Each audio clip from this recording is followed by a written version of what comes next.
dengan belajar di masa pandemi COVID-19. Oke, silahkan ikuti untuk supaya belajar lebih baik.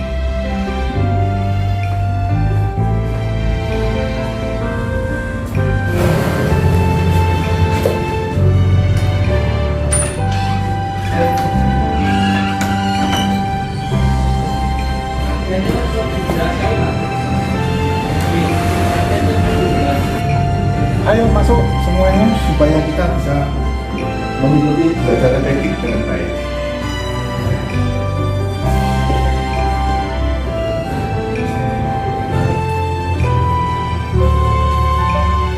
Selamat pagi.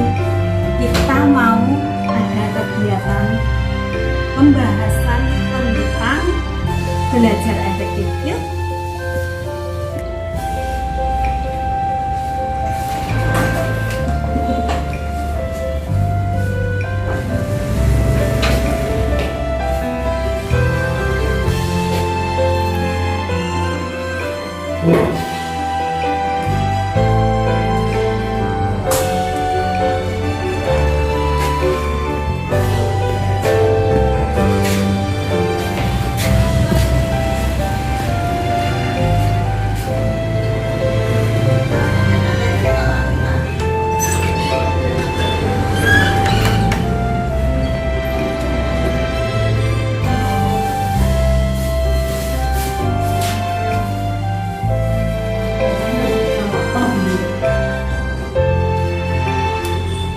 Assalamualaikum warahmatullahi wabarakatuh. Selamat pagi anak-anak. Dan saat ini Ibu akan membahas mengenai belajar efektif bersama dengan Bapak Ibu guru BK yang lain. Yuk, mari silahkan.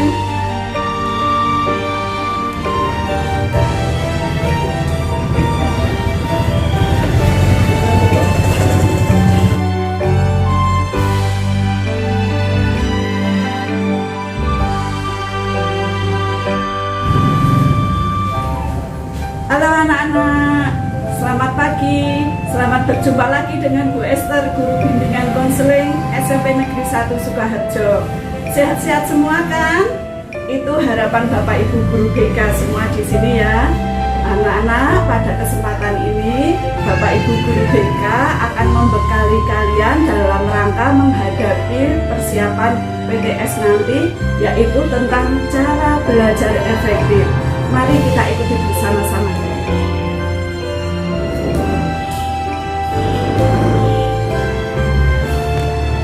Mari anak-anak, kita sama-sama mengikuti pembahasan cara belajar efektif dengan Bapak Ibu guru bimbingan konseling.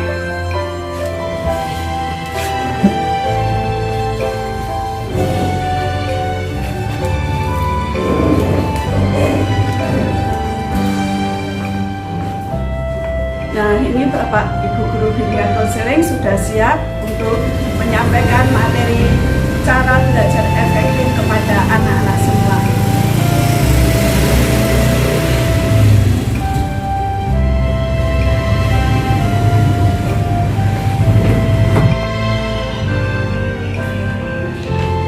Assalamualaikum warahmatullahi wabarakatuh.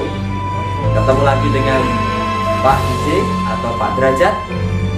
Semoga kalian sehat selalu dan selalu dalam lindungan. Sebentar lagi kalian akan UTS. Persiapkan dengan baik. Gunakan waktu yang luar biasa ini. Semoga kalian mendapatkan nilai yang luar biasa.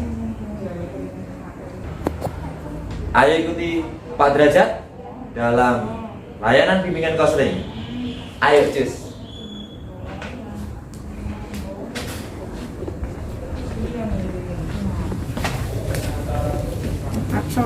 Hai guys, workshop ya. Oke, silahkan masuk. Ini workshopnya. Ayo, masuk aja sini, ayo. Ini silahkan masuk. Oke ya, silahkan duduk. Assalamualaikum warahmatullahi wabarakatuh. Selamat siang. Salam sehat selalu anak-anakku sekalian. Kita bertemu kembali di pembelajaran bimbingan konseling. Pada pagi hari ini atau di siang ini kita akan membahas tuntas tentang bagaimana persiapan untuk penilaian tengah semester di semester Gasal ini.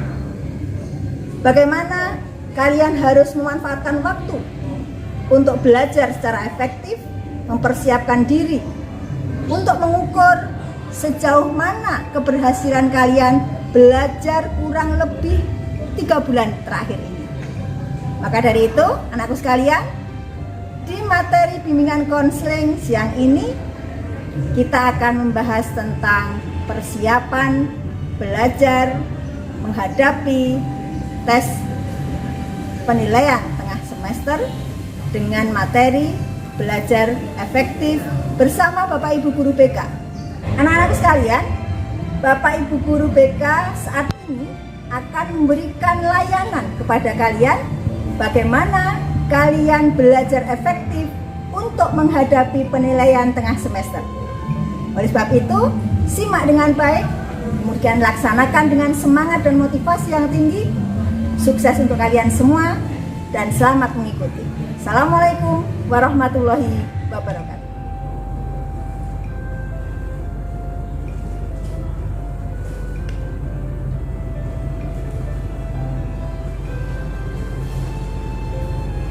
Bismillahirrahmanirrahim. Assalamualaikum warahmatullahi wabarakatuh. Waalaikumsalam warahmatullahi wabarakatuh. Puji syukur kita panjatkan pada Allah Subhanahu wa Ta'ala yang pada kesempatan ini kita masih bertemu lagi walaupun kita pada masa pandemi COVID-19. Mudah-mudahan sehat dan mudah-mudahan bisa diangkat Allah Subhanahu wa Ta'ala akan menjadi bisa masuk sekolah. Oleh karena itu, marilah pada pertemuan ini kita berdoa menurut agama dan kepercayaan kita masing-masing. Berdoa mulai. Selesai. Perkenalkan, saya Pak Mustafa Yani Joko Purwanto sebagai host atau pembawa acara materi atau pembahasan belajar efektif di masa pandemi COVID-19. Nanti akan dibahas oleh Bapak Ibu Guru TMBK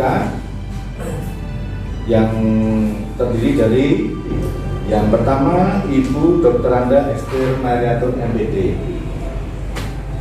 Yang kedua wajah cantiknya Bu Esther ya. Yang kedua Ibu Dr. Anda Tri Sarwosi. Ya, ini juga cantik sekali. Ya. Assalamualaikum warahmatullahi wabarakatuh. Ya, ini yang juga muda, juga cantik, Ibu Diah Dewi Setiorini, sarjana psikologi. Ya, muda ya, cantik banget ya, anak-anak. Ini yang paling keren, ini Bapak Derajat Surya Dinata, sarjana psikologi. Iya, biasa.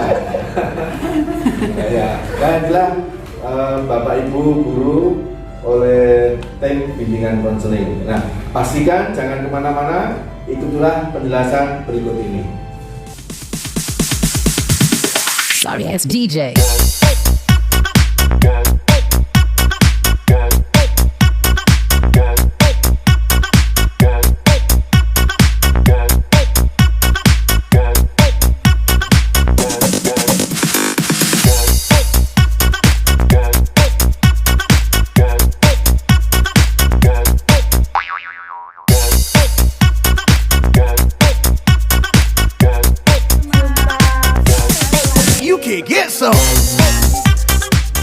Terima kasih dulu perkenalan dari Bapak Ibu tim bimbingan konseling. Untuk selanjutnya akan memberi penjelasan. Yang pertama Ibu Dr. Anda Esther Mariatun MPD. Terima kasih atas kesempatan yang diberikan. Selamat pagi anak-anak. Ibu berharap kalian semua dalam keadaan sehat sehingga bisa mengikuti pelajaran demi pelajaran dengan lancar ya. Nah, pada kesempatan ini tim bimbingan konseling akan membekali kalian untuk mempersiapkan nanti menghadapi tes tengah semester, yaitu supaya hasil kalian nanti bagus dengan cara belajar yang efektif. Nah, sekarang kenapa cara belajar efektif diberikan? Karena sangat penting cara belajar efektif itu bagi seorang siswa atau pelajar.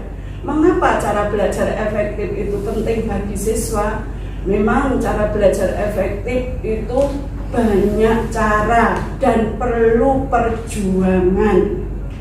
Sebetulnya cara belajar efektif itu sudah harus menjadi kebiasaan sehari-hari bagi pelajar dalam menjalankan tugas-tugas yang diberikan oleh guru.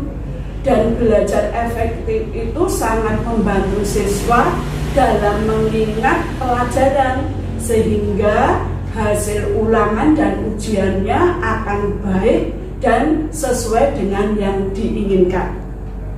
Belajar efektif bagi seorang siswa ini bisa berdampak dalam kehidupan sehari-hari siswa tersebut, karena siswa akan senantiasa melakukan sesuatu dengan hasil yang maksimal dalam waktu yang singkat atau minimal.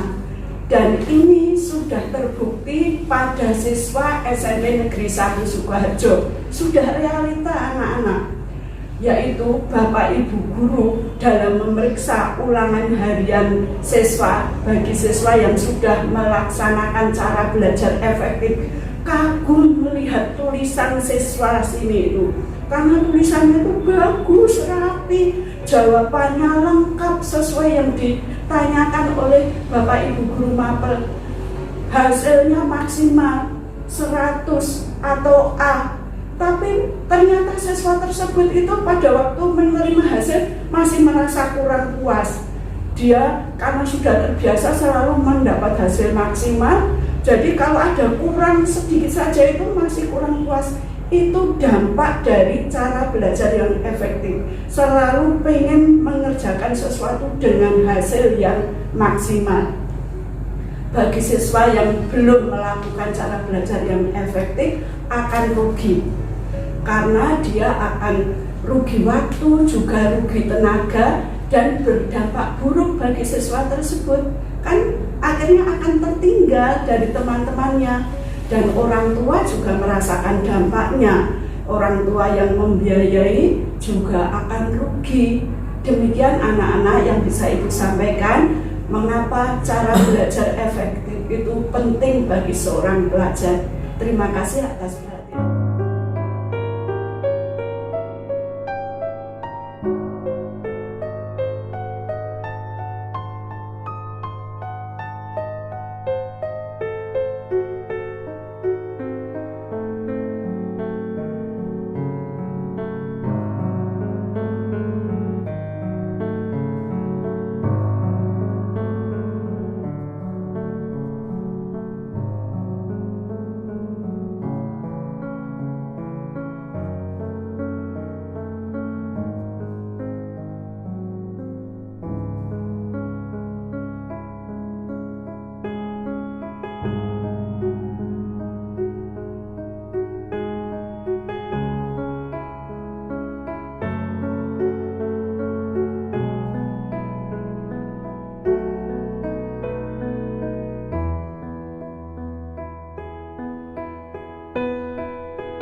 Saya kembalikan ke Pak Mustofa.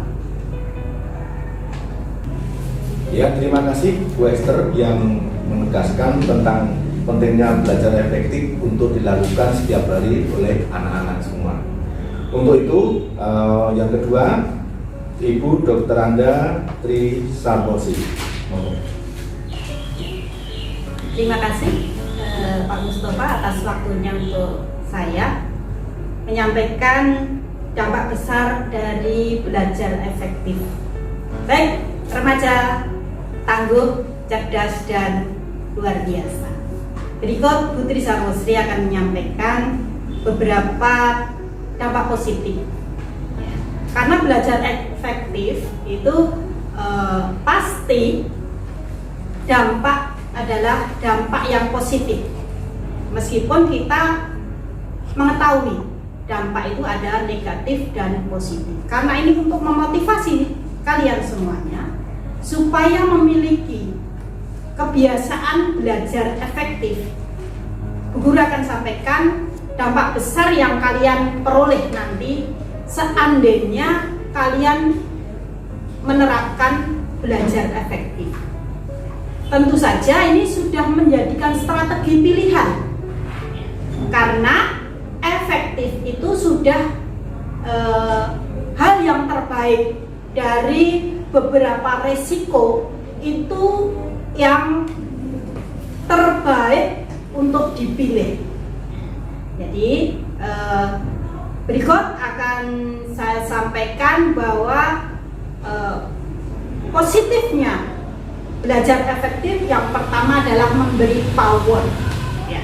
Kekuatan bagi seorang pelajar, kalau dia belajarnya efektif, pasti dia akan berhasil dengan baik.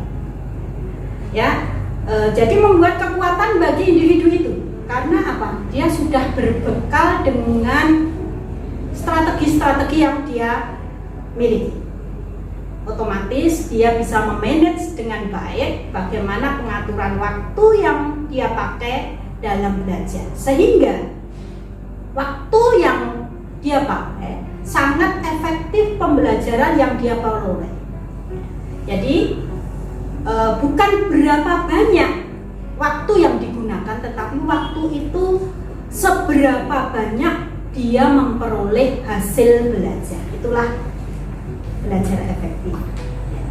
Tentu ini akan memberikan dampak positif yang lain sebagai kekuatan atau power dari seorang individu, juga menjadikan individu itu punya pribadi yang mandiri, karena dengan strategi yang dia pilih, dia akan memiliki kemandirian hal, pengetahuannya, wawasannya, atau juga perencanaan-perencanaan yang akan dia lakukan, sehingga hasil belajar dia raih secara optimal karena kemandirian dia dalam belajar dengan cara belajar yang efektif. Selanjutnya, belajar efektif memupuk rasa tanggung jawab.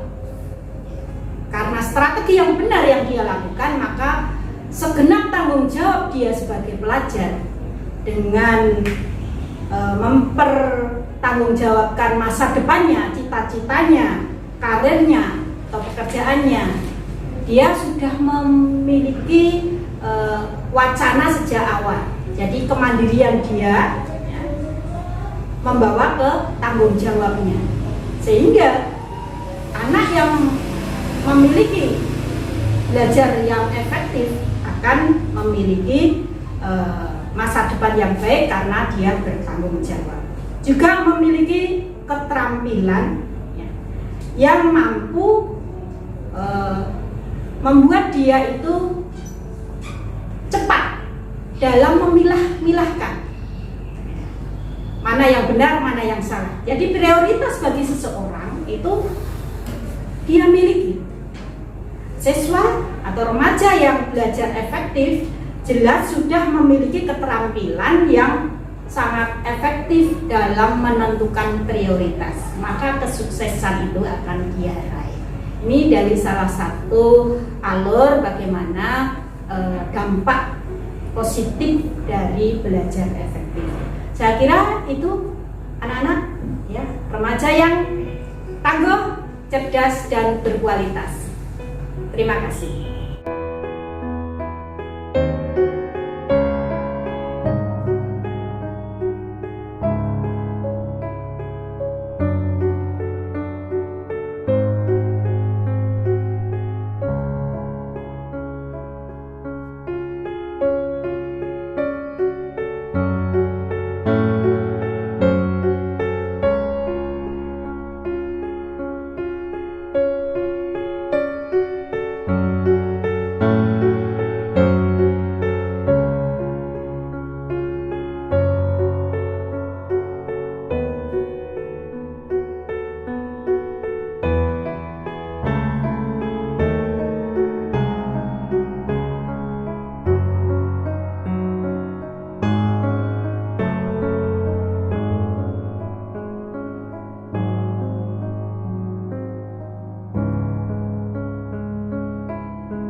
Ya, demikianlah tadi penjelasan dari Ibu Dr. Anda Triswarnosi mengenai dampak belajar efektif yang membuahkan tentang power atau kekuatan, kemandirian, tanggung jawab. Ya, itulah antara lain yang kalau Anda sekalian punya belajar efektif.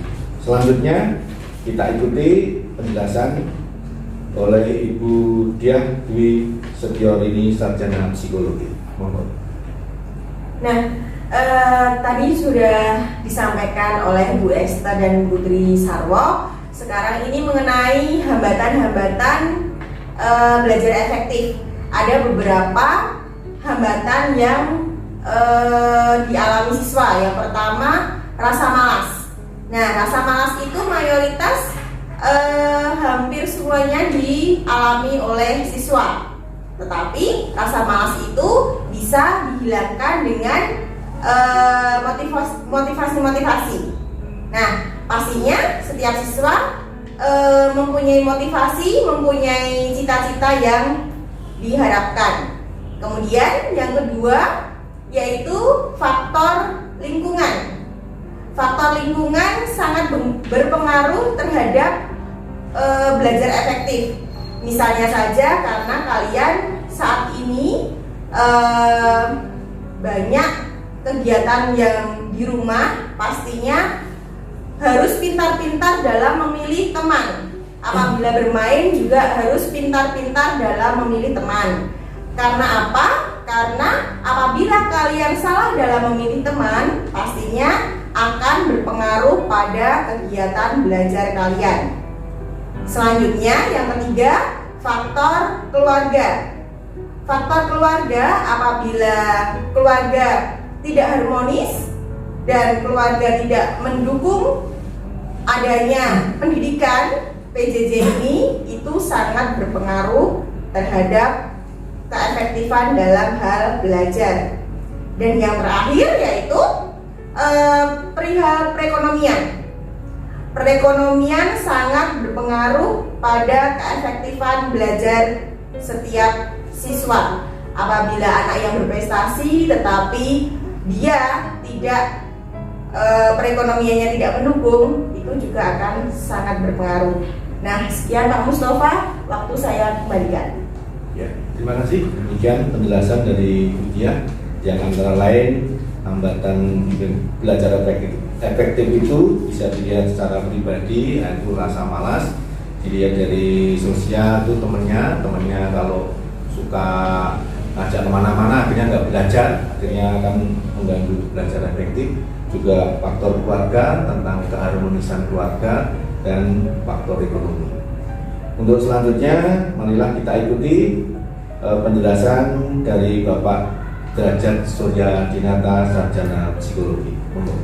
Oke, terima kasih pada Pak Mustafa yang sudah memberikan waktunya kepada saya. Ya, tidak usah panjang lebar. Assalamualaikum warahmatullahi wabarakatuh. Waalaikumsalam warahmatullahi wabarakatuh. Hari ini saya akan menyampaikan tentang hal-hal apa saja yang dapat dilakukan untuk belajar lebih efektif. Yang pertama, kita mulai dari individu dulu, yaitu persiapkan tempat yang nyaman buat kalian belajar. Misal, kamar kalian harus kalian tata dengan rapi, bersih, dan persiapkan buku-buku yang hendak kalian pergunakan untuk belajar. Itu akan membuat lingkungan atau suasana dalam belajar itu menjadi lebih nyaman, lebih enak, dan lebih berkonsentrasi. Yang kedua, jangan sampai kalian malu bertanya atau takut bertanya kepada Bapak Ibu guru apabila kalian tidak bisa atau tidak tahu tentang mata pelajaran yang akan atau sudah diberikan. Jadi kalian bisa memilah-milah pertanyaan apa yang hendak kalian tanyakan kepada Bapak Ibu guru. Yang ketiga, kalian harus pergunakan waktu yang efektif, waktu yang sudah terjadwal. Jadi tidak tumpang tindih atau tidak bertumpuk-tumpuk, atau kalian bisa belajar secara berkesinambungan. Yang keempat, kalian juga harus setiap belajar, selesai belajar, kalian harus membuat kesimpulan.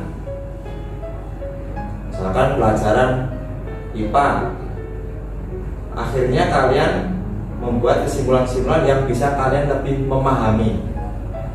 Tapi jangan lupa, tetap apabila kalian tidak paham, bisa koordinasi dengan Bapak Ibu guru. Atau kalian misalkan mengikuti bimbingan di luar, bolehlah kalian untuk koordinasi dengan bimbingan yang ada di luar. Kemudian, apabila kalian mempunyai fasilitas yang memadai, maksimalkan anak-anakku. Mumpung kalian terfasilitasi baik di sekolah ataupun di rumah, ya. Jadi jangan sampai kalian punya fasilitas, kalian tidak memanfaatkan dengan baik, rugi. Ya, zaman sekarang semuanya serba harus kalian lakukan.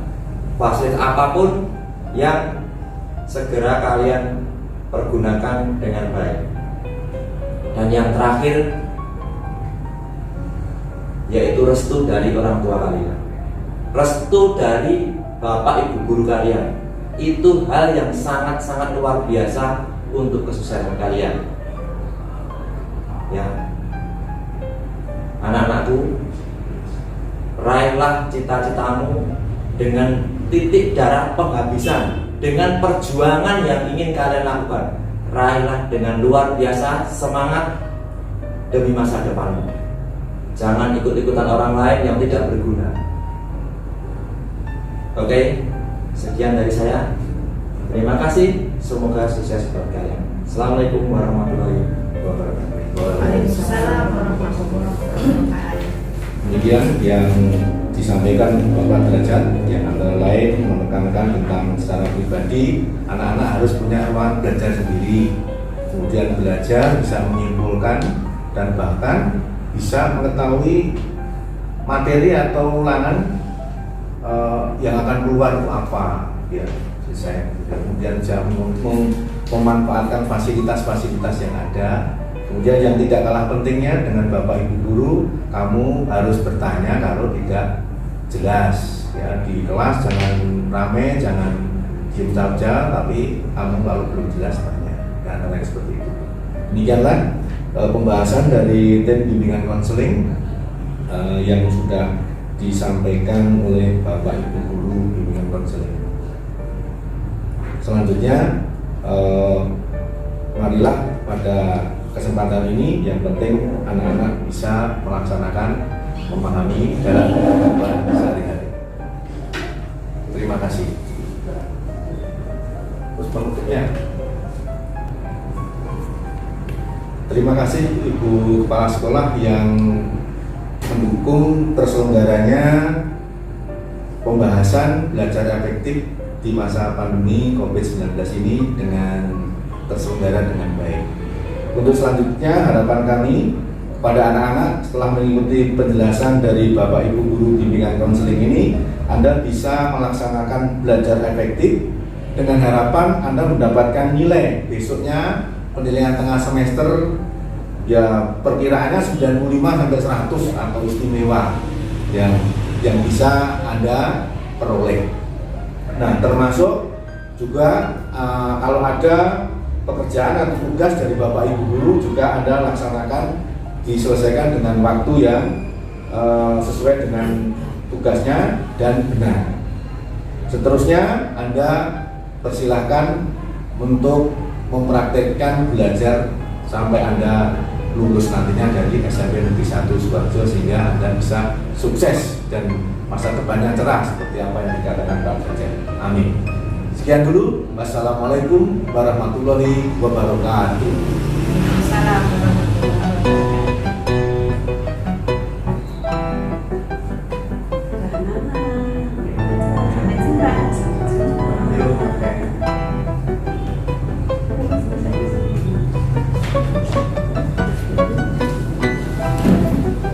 sekarang dulu ya. Kita habis di jalan.